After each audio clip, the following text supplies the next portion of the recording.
The question I kind of threw you, I kind of derailed you with is, how are you going to, how are you going to uh, generate empathy in the audience, right?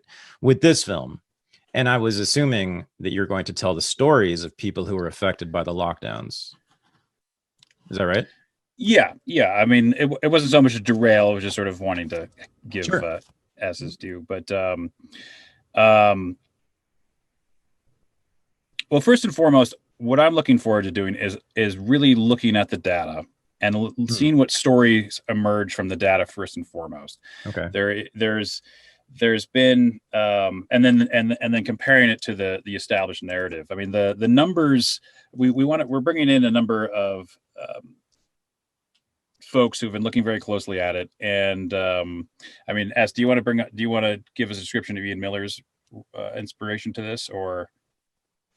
Sure. So Ian Miller is somebody who's been doing a lot of charts comparing the data across various areas in the country and the world. Okay. And his charts very clearly show a pattern that there is virtually no difference between areas that have locked down and have had mask mandates versus those that haven't. And so that's a major piece of what we want to show in this documentary, and we'll do that with animated graphics that really bring it to life and make it easily discernible, so that the audience gets that kind of at a gut level. Okay. Yeah, so we'd like the data itself to have a not just be sort of a statistical analysis, but a way of bringing the numbers to your average viewer. So like, oh, well, that's what happened in terms of the numbers. Right now, if you look at, I mean, everything's sort of been, it's all about how it's interpreted. And we have a number of scientists involved that we'd like to sort of take a look at this stuff.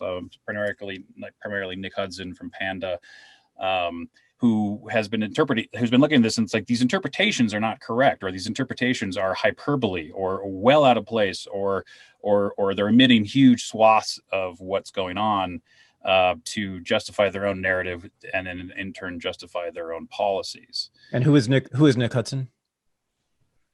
He's a co-founder of Panda, which is Pandemic Analytics and Data, or Data and Analytics, and they have done great work in really looking closely at the data and putting out a clear picture. Okay. Yeah, he's a South African fellow, and he'll be featured. He's featured in your trailer. Yes, indeed. Okay. And you haven't reached out to him yet, though? We have. Yeah, he's basically on board with the project, and great. Is excited to be involved. Oh, fantastic. Okay, I didn't know that part. Okay, so you got him. And then Ian Miller, is he a scientist? No, he's somebody that did quite a bit of studying of statistics and information, and this kind of hit him out of the blue. He just started crunching the numbers from the CDC and WHO, putting them into Excel spreadsheets, and he has his perspective, but he really approached it from a situation of curiosity. He was like, let's see what these numbers show.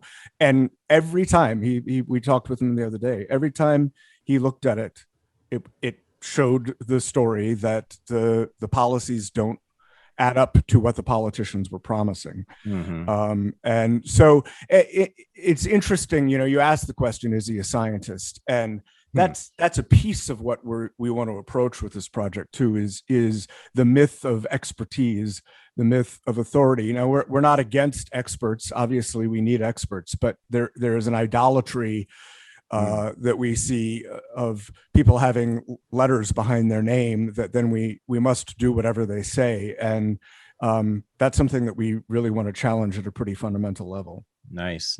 I have noticed that. Well, I had Ivor Cummins on this show. Yeah. Fantastic. Yeah. Great example of this, right? I don't think he's trained formally in science, but he's one of the leading experts on COVID and the effects of the lockdowns and masking and all that.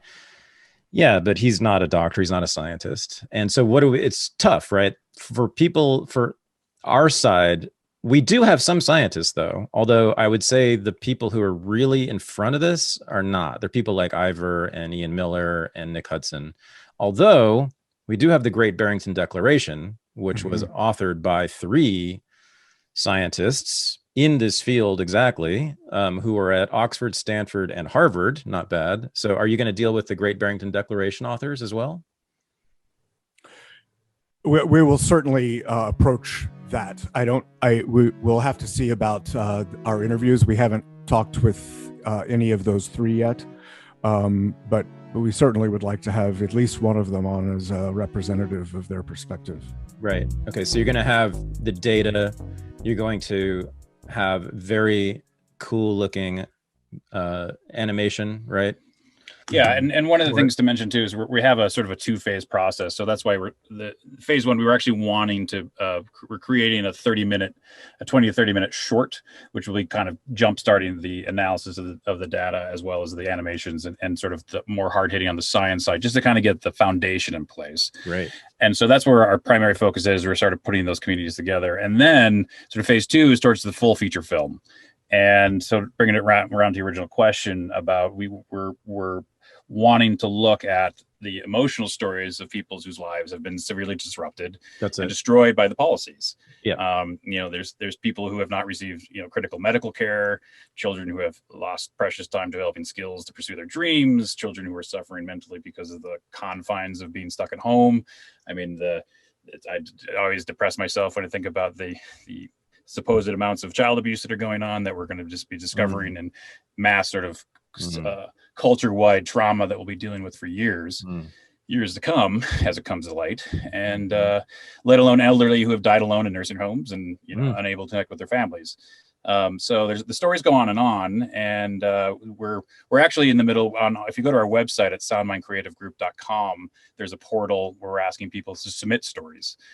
So we're in the research phase. We're looking for those stories that really reflect where this remedy of lockdowns far exceeded any sort of benefit as claimed by the policymakers.